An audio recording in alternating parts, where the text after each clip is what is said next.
Assalamualaikum warahmatullahi wabarakatuh. Perkenalkan, nama saya Triandika Panambah, NIM 200301501249249, kelas P3RH. Pada kesempatan kali ini, saya akan menjelaskan tentang sedikit mengenai keterampilan gerak dan unsur-unsur pendukungnya. Yang pertama, keterampilan gerak. 1. Konsep gerak tubuh manusia. Gerakan manusia dipelajari secara cermat di dalam kinesiologi dan beberapa cabang ilmu dari kinesiologi, yaitu biomekanika, kinematika. Kinesiologi mempelajari gerakan manusia dari sudut pandang ilmu fisika. Dalamnya terdapat analisis muskuloskeletal gerakan manusia berdasarkan prinsip-prinsip dan hukum mekanika. Konsep tentang gerakan manusia tidak lepas dari konsep tentang gerakan pada umumnya. Gerakan adalah aksi atau proses perubahan letak atau posisi ditinjau dari suatu titik tertentu sebagai pedomannya. Dari pengertian tersebut dapat dijelaskan bahwa suatu gerakan bisa diketahui apabila ada titik tertentu yang digunakan sebagai petunjuk. Hubungan antara gerakan dan konsep waktu biasa dilihat dalam kenyataan. Gerak membutuhkan proses, sedangkan proses selalu membutuhkan waktu. Pengkajian gerakan benda. Pertama, gerakan ditinjau dari segi mekanis. Secara mekanis, gerakan didiskualifikasikan menjadi dua kelompok. Yang pertama, gerakan translatori adalah gerakan di mana benda bergerak secara keseluruhan dari suatu tempat ke tempat lain. Misalnya, gerakan bola yang ditendang. Apabila bola yang ditendang itu tidak berputar dan gerakannya lurus, maka gerakannya disebut gerakan rektilinear atau bisa disebut linear. Sedangkan apabila bola itu jalannya melengkung, maka gerakan disebut gerakan kurvilinear. Yang kedua, gerakan rotatori adalah gerakan yang berpusat pada force tertentu, misalnya gerakan tangan melenggang. B. Gerakan ditinjau dari segi muskular. Tubuh manusia dapat bergerak karena adanya kontraksi otot. Kontraksi otot ini dapat menghasilkan gerakan menekuk atau fleksi, melurus atau ekstensi, atau berputar pada persendian atau rotasi. Gerakan ditinjau sebagai suatu sistem. Sistem adalah gerakan fungsi-fungsi yang beraksi bersama-sama untuk suatu tujuan yang sama. Gerakan tubuh dihasilkan dan tiga macam fungsi utama yang bekerja sebagai suatu sistem. Fungsi-fungsi adalah: yang pertama, sistem penggerak, meliputi otot-otot, tulang, dan persendian. Yang kedua, sistem suplai, meliputi pencernaan, pernapasan, dan peredaran darah. Yang ketiga, sistem kontrol, meliputi saraf dan endokrin atau hormon-hormon dalam tubuh.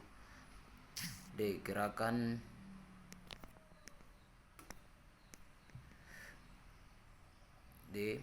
Gerakan ditinjau dari tipe tugas otot-otot rangka.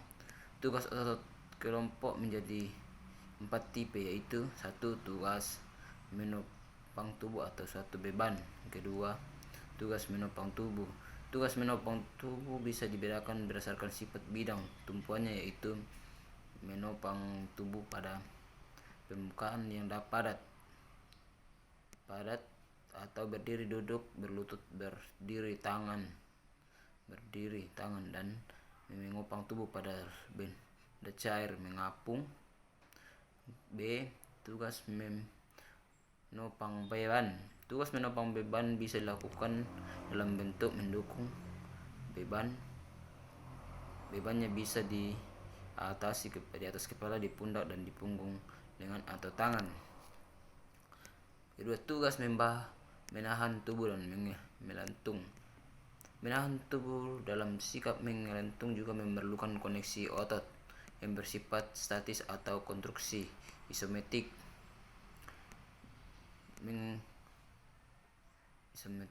Menggelentung melakukan dengan cara berpegangan erat pada objek yang digunakan. Untuk menggelentung atau mengaitkan kaki dengan posisi kaki menekuk pada lutut.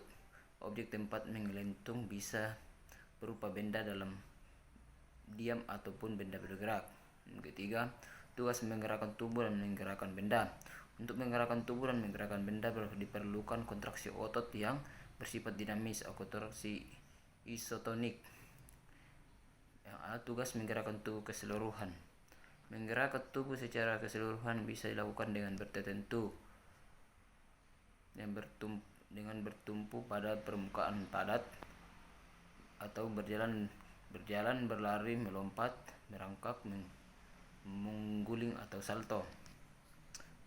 Kedua, tugas menggerakkan tubuh sebagai bagian menggerakkan tubuh. Menggerakkan tubuh sebagian bisa dilakukan terutama pada bagian-bagian tubuh yang berhubungan oleh persendian. Gerakan terjadi karena adanya kontraksi otot-otot rangka. C, tugas menggerakkan suatu benda. Untuk menggerakkan suatu benda diperlukan gaya yang dihasilkan dan gaya yang dihasilkan oleh tubuh bisa dikenakan pada benda yang digerakkan secara langsung atau melemparkan bola, menendang bola, dan secara tidak langsung menembakkan peluru menggunakan senapan, membidik anak panah menggunakan busur. Keempat, tugas menahan benturan. Benturan terjadi karena tubuh yang bergerak terhalang oleh benda diam di luar dirinya atau dari suatu benda yang bergerak ke arah dirinya. Untuk menahan benturan diperlukan gerakan untuk menyerap gaya yang menyebabkan terjadinya benturan. B, kedua, unsur-unsur pendukung gerakan yang terampil. Seseorang memiliki gerakan terampil adalah seseorang yang mampu melakukan gerakan secara efisien dan benar secara mekanis. Agar seseorang bisa memiliki keterampilan gerak yang baik, diperlukan proses belajar dan berjalan dalam jangka waktu yang relatif lama. Untuk mencapai efisien gerakan diperlukan dukungannya dari beberapa unsur kemampuan yang ada pada diri pelakunya yang perlu mendukung agar gerakan menjadi terampil atau menjadi efisien. Bukan hanya kemampuan fisik tetapi juga kemampuan emosional. Antara ketiga kemampuan tersebut saling berkaitan dalam bentuk efisien gerak. Mengenai berbagai unsur kemampuan atau kondisi yang diperlukan untuk mendukung gerakan yang efisien, yang di dalamnya fungsi-fungsi fisik, mental, dan emosional, bisa dijelaskan sebagai berikut. Yang pertama, unsur kemampuan fisik. Fisik merupakan sarana utama untuk merupakan gerakan. Kondisi fisik yang baik akan menghasilkan gerakan yang efisien. Macam-macam kemampuan fisik. Yang pertama, kecepatan reaksi berperan dalam gerakan di mana respon gerak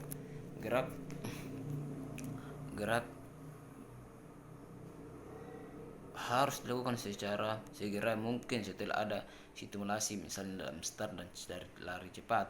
B, kekuatan sangat diperlukan dalam melakukan gerakan-gerakan yang memerlukan gaya fisik yang besar. Dalam berbagai macam gerakan olahraga, banyak yang memerlukan gaya fisik yang besar untuk melakukan dengan baik. 3, ketahanan fisik sangat berperan dalam melakukan gerakan dalam jangka waktu yang lama. Dalam kegiatan olahraga